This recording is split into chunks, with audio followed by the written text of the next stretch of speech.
अस्सलाम वालेकुम, मेरा नाम है नैयर अब्बास और आप देख रहे हैं डीके मैथमेटिक्स। आज हम इंटीग्रेशन फाइंड करेंगे बाय पार्शियल फ्रैक्शन।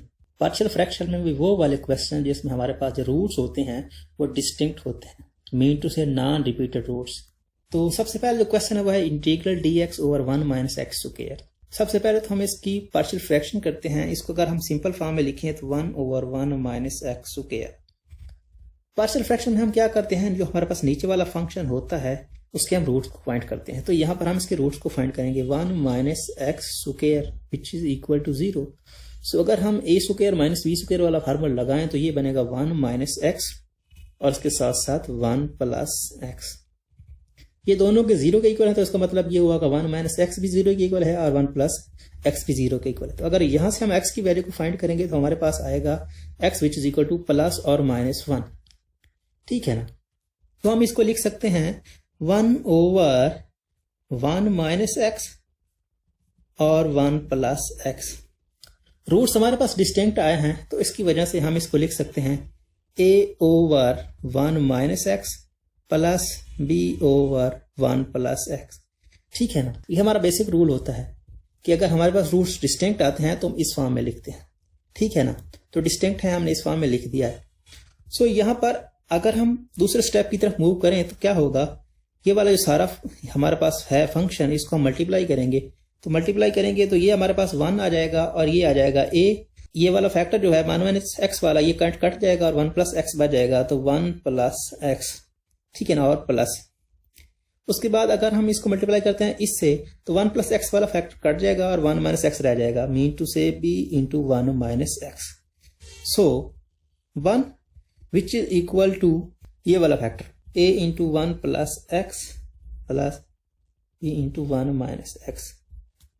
तीसरे स्टेप की तरफ मूव करें तो उसमें क्या था, जो हमारे पास रियल रूट्स थे उनको हम पुट करते थे। तो रियल रूट्स क्या हैं, दोनों हमारे रियल हैं, 1 और नेगेटिव 1 दोनों हमारे पास क्या है, रूट्स रियल हैं। तो इसका मतलब है पहले हम 1 पुट करेंगे और फिर नेगेटिव 1 पुट करेंगे, या फिर पहले नेगेटिव 1 पुट कर लें बाद में 1 को पुट कर लें, इससे कोई फर्क नहीं पड़ने वाला। सो अगर हम x की जगह पे 1 को रखते हैं तो क्या होगा, 1 which is equal to a 1 plus 1। ठीक है। सो प्लस b 1 माइनस 1, ये वाला फैक्टर 0। सो यहां पर 1 plus 1 which is equal to, so a which is equal to 1/2। ठीक है। अगर हम बात करें x which is equal to negative 1 की, क्योंकि दूसरा जो हमारा रूट है वो नेगेटिव 1 है, सो नेगेटिव 1 को पुट करते हैं तो 1 which is equal to a into 1 minus 1 plus b into 1 minus into minus 1, minus minus plus हो गया तो ये b2 हो गया। तो यहां से अगर हम वैल्यू निकालें b की तो b भी हमारे पास 1/2 आ गया। अगर हम अपने ओरिजिनल फंक्शन में जाएं तो हमारे पास क्या था, 1 ओवर 1 माइनस एक्स स्क्वायर हमारे पास था a ओवर 1 माइनस एक्स। तो a की वैल्यू हमने 1/2 निकाली, इसका मतलब ये होगा कि 1/2 into 1 minus x plus b की वैल्यू भी हमने 1/2 निकाली है तो b की वैल्यू और 1 प्लस एक्स। यहां तक तो हमने इसकी सिंपल पार्शियल फ्रैक्शन की। अब हम इसके साथ इंटीग्रेशन लेते हैं क्योंकि हमें इंटीग्रेशन भी चाहिए। तो integral dx over 1 minus x square हमारे पास हो जाएगा integral 1 over 2 1 minus x plus 1 over 2 into 1 plus x और साथ में डी ऑफ एक्स। ठीक है। क्योंकि ये वाला फैक्टर इस चीज के इक्वल है और साथ में इंटीग्रेशन और dx आ गया। अब अलग अलग इंटीग्रेशन लें। ठीक है। तो ये 1/2 अगर बाहर निकालें तो ये 1/2 integral D of x 1 minus x plus integral 1 over 1 plus x, या फिर इसको dx कर लें और 1/2 इसका भी बाहर निकालें। ठीक है। तो अगर हम देखें इसको हम फंक्शन कंसीडर करें तो इसका डेरिवेटिव क्या होगा, 1 का डेरिवेटिव 0 और माइनस एक्स का डेरिवेटिव -1। तो अगर फंक्शन नीचे हो ऊपर उसका डेरिवेटिव हो तो हम क्या लगाते हैं, नेचुरल लॉग। तो यहां पर भी कुछ ऐसा ही है, फंक्शन है उसके ऊपर उसका डेरिवेटिव है। फर्क यहाँ पे है कि यहाँ पर नेगेटिव हमें चाहिए, तो अगर हमें यहाँ नेगेटिव चाहिए तो यहाँ पर भी हमें नेगेटिव लगाना पड़ेगा, क्योंकि नेगेटिव और नेगेटिव पॉजिटिव हो जाएंगे और ये हमारे पास बैलेंस रहेगी। सो इसको हम लिखेंगे -1/2 और ये वाला फैक्टर हमारे पास नेचुरल लॉग 1 माइनस एक्स बन जाएगा। ठीक है ना।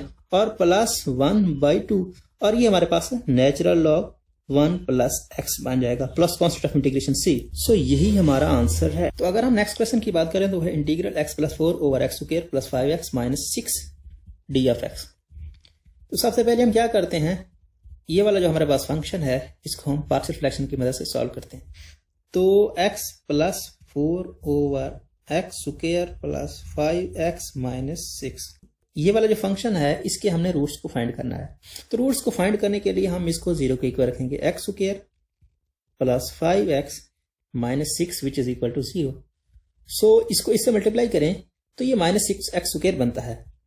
सो अगर हम 6 को पॉजिटिव लें और 1 को नेगेटिव लें तो क्या हमारे पास ये फैक्टर बन जाएगा? ये बिल्कुल सेम बनेगा, क्योंकि हम इसको लिख सकते हैं x square plus 6x minus x minus 6 which is equal to 0।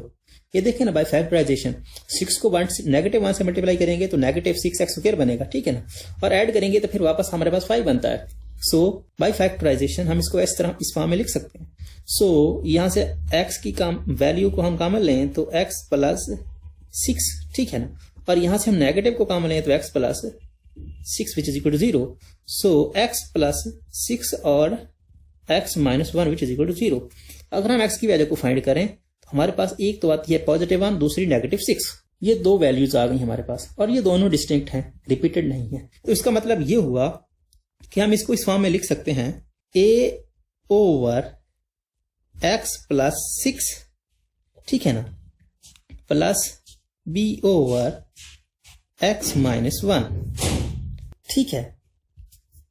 तो अगर हम इसको इससे मल्टीप्लाई करते हैं, ठीक है ना, तो हमारे पास क्या बाकी रहेगा? बाकी हमारे पास रहेगा x plus 4 which is equal to a into x minus 1 plus b into x plus 6, ठीक है ना। ये वाला जो है, ये वाला फंक्शन हमारे इस फंक्शन के इक्वल है ना, क्योंकि इसी से ही ये फैक्टर हमने बनाया है, तो ये इससे कैंसिल हो जाएगा, ठीक है ना। तो ये वाला सारा फैक्टर कैंसिल हो जाएगा, हमारे पास सिर्फ x प्लस 4 बचेगा, और यहाँ पर x प्लस 6 है तो x प्लस 6 कैंसिल हो जाएगा, x माइनस 1 रह जाएगा, और यहाँ पर x माइनस 1 कैंसिल हो जाएगा, x प्लस 6 रह जाएगा। सिंपल है। तो हमारे पास दोनों जो रूट्स हैं वो दोनों रियल हैं और नॉन रिपीटेड हैं। तो इसका मतलब ये है कि हम दोनों को पुट करेंगे और अपने आंसर को निकाल लेंगे। सो अगर हम 1 की बात करें, x हमारे पास 1 हो तो ये 1 plus 4 which is equal to a into 1 minus 1 plus b into 1 plus 6, ठीक है। यहां पर तो ये 0 हो गया, ये 7 हो गया और ये 5 हो गया, मीन टू से b which is equal to 5/7। उसके बाद अगर हम बात करें नेगेटिव 6 की, तो नेगेटिव 6 को पुट करेंगे तो ये negative 6 plus 4 which is equal to a into negative 6 negative 1, ठीक है ना, और plus b into negative 6 plus 6, ये वाला फैक्टर 0, ठीक है ना, और ये वाला फैक्टर नेगेटिव 7, और ये क्या है, ये हमारे पास नेगेटिव 2 रह गया, तो negative 2 which is equal to negative 7a। So in this way a which is equal to 2/7। अगर हम इसको इस बेसिक फंक्शन में पुट करें तो हमारे पास आएगा x plus 4 over x square plus 5x plus 6 which is equal to a की वैल्यू हमारे पास कितनी है 5/7, तो 5/7, और नीचे फंक्शन क्या था, x प्लस 6 था तो x प्लस 6 आ गया, ठीक है। साइन की इसका है प्लस का और b की वैल्यू 2/7 तो 2/7, ठीक है ना, और ये फंक्शन था x माइनस 1 वाला, सो x माइनस 1। सो ये वाला हमारा आंसर आ गया पार्शियल फ्रैक्शन की मदद से। अब हमने इसकी इंटीग्रेशन को भी फाइंड करना है, तो दोनों तरफ इंटीग्रेशन और उसका ऑपरेटर ले लें, तो ये x plus 4 over x square plus 5x plus 6, sorry ये प्लस 6 नहीं था, ये माइनस 6 था, ठीक है ना, ये माइनस 6 और इसके साथ इसका ऑपरेटर, तो ये किसके इक्वल हो गया, ये इंटीग्रल हो गया 5/7, उसके बाद x प्लस 6, ठीक है ना, उसके बाद प्लस 2/7 इंटू एक्स माइनस 1 और साथ में डी ऑफ एक्स। ये इंटीग्रेशन से बाहर आ जाएगा, ये जो कांस्टेंट है ये कांस्टेंट 5/7 और ये integral dx over x plus 6 और ये हमारा 2/7 इंटीग्रल 1 ओवर x माइनस 1, या फिर इसको dx कर लें। तो x का डेरिवेटिव 1, 6 का डेरिवेटिव 0, x का डेरिवेटिव 1, नेगेटिव 1 का डेरिवेटिव 0। सो ऊपर फंक्शन, नीचे फंक्शन, ऊपर उसका डेरिवेटिव, तो हम नेचुरल लॉग लेंगे। तो ये हो जाएगा 5/7 natural log x plus 6 plus 2/7 natural log x minus 1 plus constant of integration c। सो यही हमारा आंसर है। अगर हम नेक्स्ट क्वेश्चन की बात करें तो वह integral dt over T cube plus t square minus 2t। तो सबसे पहले तो हम इसको इस फॉर्म में लिखेंगे 1 over T cube plus T का स्क्वायर माइनस 2t। ये वाला जो फंक्शन है इसके हम फैक्टर फाइंड करेंगे। तो फैक्टर फाइंड करने के लिए इसको 0 के इक्वल रखेंगे, t cube plus t square minus 2t which is equal to 0। So देखें अगर सब में t कॉमन आ रहा है तो t को हम कॉमन ले लेंगे, t कॉमन लेंगे तो बाकी हमारे पास t square plus t minus 2 which is equal to 0। So यहाँ पर t which is equal to 0 और t square plus t minus 2 which is equal to 0। So देखें इसके फैक्टर बनते हैं, ये -2 बनेगा तो माइनस प्लस का 2 माइनस टी हमारे पास इसके फैक्टर बन जाएंगे। सो ये हो जाएगा t square plus 2t negative 2 which is equal to 0। देखिए ना 2t माइनस टी हमारे पास वापस t बनेगा और इसको मल्टीप्लाई करेंगे तो माइनस 2t का स्क्वायर बन जाएगा।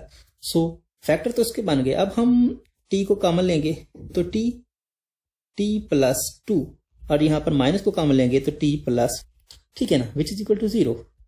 सो t प्लस 2 और t प्लस 2, तो t प्लस 2 हमने बाहर ले लिया और बाकी हमारे पास क्या रह गया t और यहां पर नेगेटिव 1, तो विच इज इक्वल टू 0। सो यहां से हम क्या निकालेंगे, t की वैल्यू हमारे पास एक 1 आएगी और दूसरी नेगेटिव 2 आएगी। तो बेसिकली हमने 3 रूट्स फाइंड किए हैं, एक ये और दूसरा ये। सो इसको हम किस फॉर्म में लिख सकते हैं, इसको हम इस फॉर्म में लिख सकते हैं 1 ओवर t, उसके बाद t प्लस 2, उसके बाद t माइनस 1। इसकी हम पार्शियल फ्रैक्शन कर लेंगे। ये तीनों रूट्स जो हैं ये डिस्टिंक्ट हैं और रियल हैं, तो इसका मतलब ये हुआ हम इसको इस फॉर्म में खोलेंगे 1 over t into t plus 2 t minus 1 which is equal to a over t plus b over t plus 2 plus c over t minus 1, ठीक है ना। अब मल्टीप्लाई कर दें तो हमारे पास क्या रहेगा 1 which is equal to a into t plus 2 और t माइनस 1, क्योंकि t तो कैंसिल हो गया, बाकी हमारे पास रह गया प्लस b, तो t प्लस 2 तो हमारे पास कैंसिल हो गया, हमारे पास रह गया t माइनस 1 और साथ में t। उसके बाद अगर हम बात करें c की तो c हमारे पास t प्लस 2 रह जाएगा, ठीक है ना, और t रह जाएगा। सबसे पहले हम t को 0 के इक्वल पुट करते हैं, ठीक है ना। तो t को अगर 0 के इक्वल पुट करेंगे तो ये वाला फैक्टर 0 और ये वाला फैक्टर 0, हमारे पास सिर्फ और सिर्फ ये रहेगा। देखें a 0 प्लस 2 इंटू 0 माइनस 1, सो ये सर 0 है तो इसको 0 करेगा, ये 0 है तो इसको 0 करेगा, 2 और ये minus 1 which is equal to minus 2। So in this way a which is equal to negative 1/2 हो जाएगा, ठीक है ना। ये नेगेटिव 2 जो बनेगा, ये नेगेटिव 2 इधर जाएगा तो 1/2 हो जाएगा। सो अब हम t को 1 के इक्वल होते हैं, so 1 which is equal to a 1 plus 2 1 minus 1 plus b into 1 minus 1 1 plus c into 1 plus 2 into 1, ये वाला फैक्टर 0, ये वाला भी 0 और ये 1 plus 2 which is equal to 3, so 3 multiple 1 3। So c की वैल्यू हमारे पास 1/3 आ गई। उसके बाद हमारे पास बारी है नेगेटिव 2 की, तो नेगेटिव 2 पुट करेंगे तो 1 which is equal to a into negative 2 plus 2 into 2 minus 1 plus b into 2 negative 2 negative 1 into negative 2, ठीक है ना। उसके बाद प्लस c -2 + 2 और ये -2, तो ये वाला फैक्टर 0 और ये वाला फैक्टर 0, हमारे पास सिर्फ और सिर्फ b रह गया। तो ये -2 और ये -1, -3 और नेगेटिव पॉजिटिव और ये 3 2 6।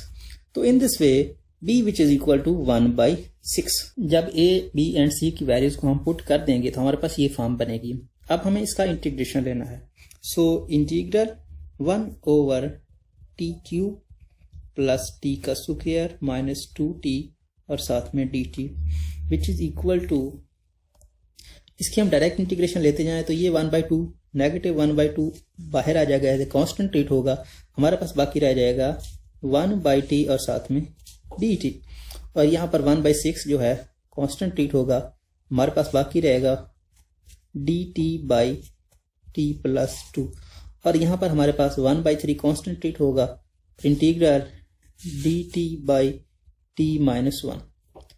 सो t की जो डेरिवेशन होती है वो होती है 1, t + 2 की भी डेरिवेशन 1 होती है और t - 1 की भी डेरिवेशन 1 होती है। तो इसका मतलब यह फंक्शन नीचे है, ऊपर उसका डेरिवेटिव है, फंक्शन नीचे है, ऊपर उसका डेरिवेटिव है, फंक्शन नीचे है, ऊपर उसका डेरिवेटिव। हम नेचुरल लॉग ले लेंगे, सिंपल है। तो ये आएगा -1/2 और नेचुरल लॉग t, यहाँ पर 1/6 और नेचुरल लॉग t + 2 और यहाँ पर 1/3 natural log t - 1 plus constant of integration c। सो यही हमारा आंसर है basic. Subscribe to our channel by clicking the subscribe button. Click the bell button and enjoy the latest uploads from our channel.